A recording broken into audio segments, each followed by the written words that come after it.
अस्सलाम वालेकुम नाज़रीन, मां आहियां शुएब अली उमरानी ऐं तव्हां ॾिसी रहिया आहियो BR टाइम न्यूज़। सभ खां पहिरियां शामिल कंदासीं हीअ रिपोर्ट।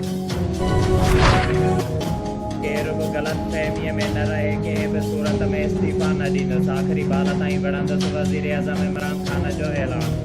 सीनियर सहाफ़ियुनि सां ॻाल्हाईंदे इमरान ख़ान चयो आहे त वेड़ थियण ॾियो, वक़्तु ॿुधाईंदो त केरु इस्तीफ़ा ॾिए थो। अपोज़िशन पंहिंजा सभु कार्ड शो करे चुकी आहे। मां 27 मार्च लाइ जलसे में सरप्राइज़ ॾींदुमि।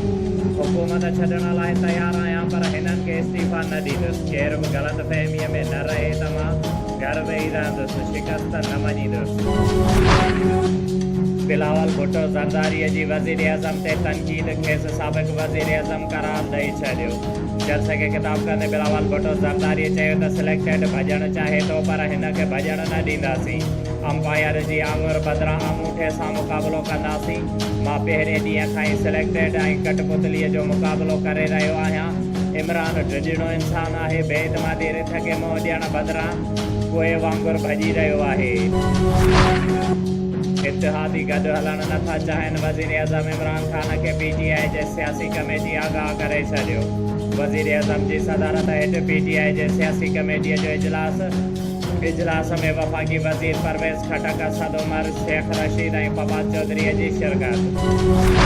सियासतदान सुबुह जो वेढ़नि था ऐं शाम जो गॾु वेही चांहि पीअनि था। सियासतदाननि खे पाण में तइ करण ॾियो, फ़ौज मुदाख़लत न कंदी। Army chief general Qamar Javed Bajwa चयो आहे त अवाम सही माण्हुनि खे वोट ॾींदो त पाकिस्तान तब्दील थी वेंदो। मीडिया जा माण्हू इंसान बणजंदा त सभु ठीकु थी वेंदो।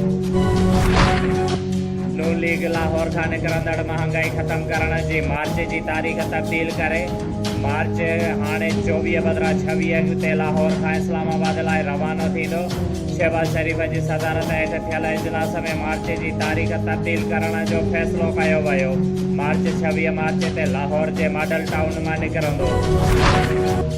हुकूमती टीम इत्तेहादी MQM जा ख़दशा ख़त्म करण में नाकाम। स्पीकर असद कैसर, परवेज़ खटक ऐं असद उमर पार्लियामेंट लाजिज़ ने MQM अॻुवाण ख़ालिद मक़बूल सिद्दीक़ी आमिर ख़ान सां मुलाक़ात करे वज़ीर आज़म जो पैगाम पहुचायो। ख़दशा ख़त्म करण जी ख़ातिरी ऐं इत्तेहाद न छॾण जी दरख़्वास्त। मुल्क जी राजधानी ऐं चइनी सूबनि जे गादीअ वारनि शहरनि में तोपुनि जी सलामीअ सां ॾिहाड़े जी शुरूआत। इस्लामाबाद में पाक फ़ौज पारां 31 तोपुनि जी सलामी ॾिनी वई। सूबाई गादीअ वारनि शहरनि में 21 तोपुनि जी सलामी। मस्जिदनि में मुल्की सलामती ऐं ख़ुशहालीअ लाइ दुआऊं। समूरनि सरकारी इमारतुनि ते क़ौमी झंडो फड़कायो वियो।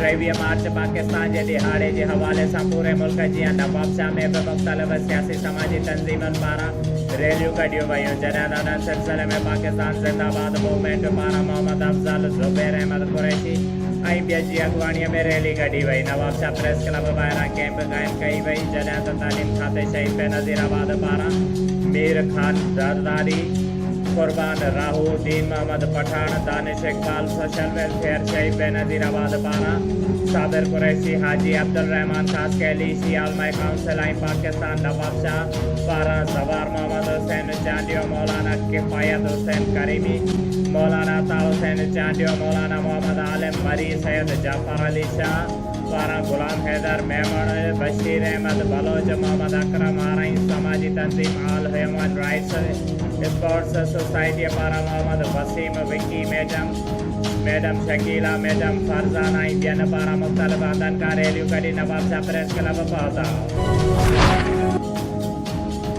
डिप्टी कमिश्नर शहीद बेनज़ीर आबाद आमिर हुसैन पावर पारां सकरंड बाईपास ते फ्लाईओवर जे जारी ख़ूबसूरतीअ वारे कम जो मुआइनो।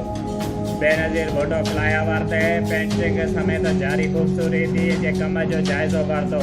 जारी कम खे जल्द मुकमल कयो वञे। ज़िले जे अहम रोडनि, फ्लाईओवर्स ऐं शहर जे ख़ूबसूरतीअ लाइ ज़िला इंतिज़ामिया मुमकिन क़दम खयां पिया वञनि। शुएब अली उमरानीअ खे ॾींदा इजाज़त। वधीक ख़बरुनि ऐं अपडेट्स लाइ ॾिसंदा रहो BR टाइम न्यूज़।